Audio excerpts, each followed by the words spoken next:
about what is happening in the entire country today. Last April,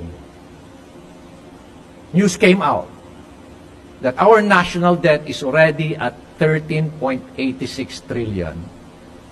Remember that when President Duterte started his administration as President of the Philippines, our national debt was at 5.7 trillion, accumulated for decades.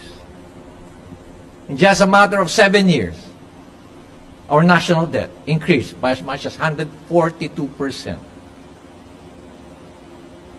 We're now at 13.86 trillion. In short, we are already above the 60% debt to GDP ratio.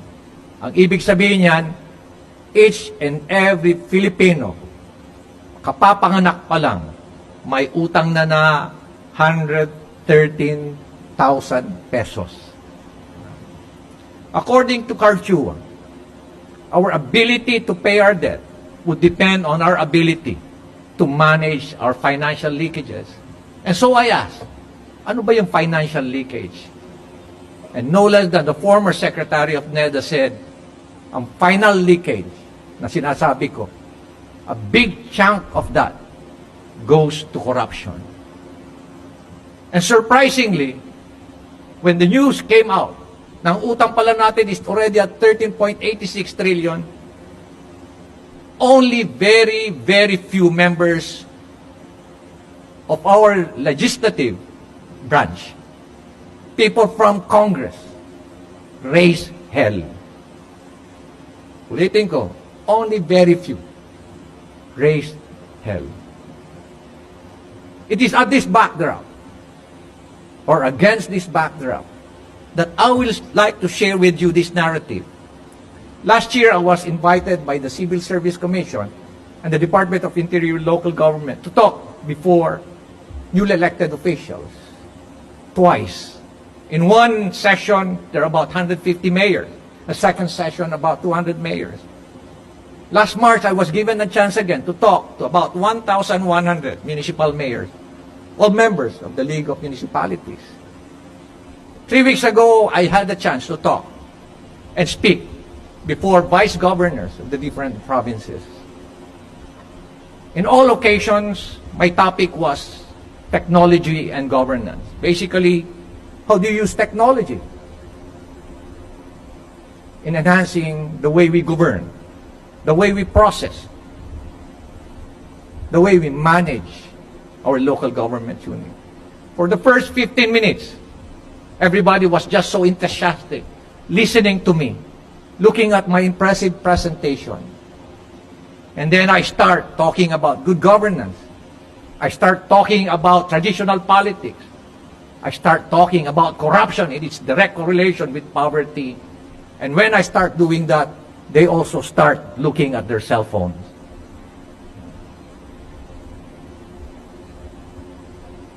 Are we not going to ask ourselves, is corruption now becoming a norm in government?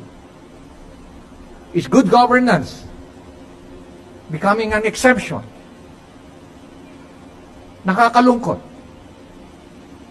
na meron na nga silang tinatawag na porsyento sa bawat project. Hindi pa nagsawa. May porsyento na nga sila. Sila pa yung contractor. Hindi pa rin nagsawa. May porsyento na nga sila. Sila pa rin yung contractor. Sila pa rin yung supplier. Unfortunately, only few people raised this issue. Tayo sa Philippine National Police, I've been talking to your CESPO, Louis Makilan, and all the other RESPO. When they visited me 2 weeks ago, or that was about 3 weeks ago, we are willing to give or contribute a reasonable percentage of our pension plan or of our pension to national government to address this big issue.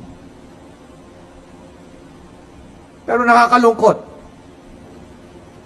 Nothing have we heard from our legislators that they are willing to give up their pork barrels. Kahit malang sana sabihin nila na bawasan niyo yung pork barrel, but nobody, for some reason, nobody would admit na meron pala silang pork barrel. But now that I am with local government, the fact remains that there is still pork barrel. Tayo, in the uniformed service, both from the armed forces and from the Philippine National Police, we risk our life.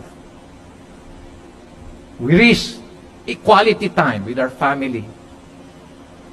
And we're willing to give up a small amount of our pension just to help national government, just to address this huge deficit, just to address this big national debt. Hintayin natin kung anong sasabihin ng ating mga magigiting na legislators. Hintayin natin silang magsalita. Hopefully, one of them will come out in the open and tell us it is about time that legislators should also give a big contribution to address national government issue, especially on our financial debt.